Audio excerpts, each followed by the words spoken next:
आज आम घर होता दुईटा आइटम चलन देखा कौन होता। Hi guys welcome to my YouTube channel.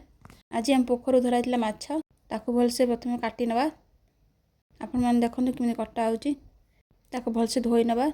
हलदी लुण पकेबा आम भलसे गोलेबा आम साइड रखा।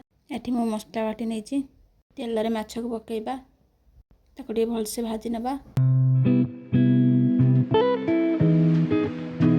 एबे भल से माछ भाजी ताको आम काढ़ी नवा। माछ फ्राए करिया तेणु गोटे कड़का तेल नवा।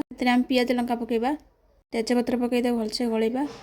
से टिके ब्राउन हो गला मसला छाड़ी हल्दी गुंड पकईदे ताको भलसे गलेबा। तापर से पानी दबा तादे माछ पकईबा किछ समय गलेबा। तापर घोड़े नवा किछ समय पर काढ़ी नवा। एबे रेडी गला आम फ्राए। तापर आम घांट तैयारी करबा।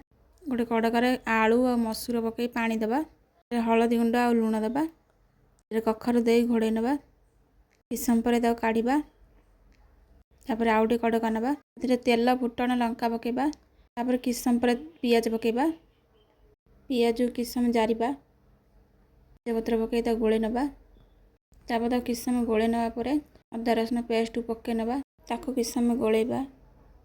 से आम दुईटा टमाटर पकेबा से लंका गुंड दबा भलसे गोले नवा। तापर से माछ पकेबा माछ को भलसे गुंड करबा ताको भलसे गोलेबा। किछि समय पर सिझा होइता परिबा पकेबा ताको भलसे गोलेबा।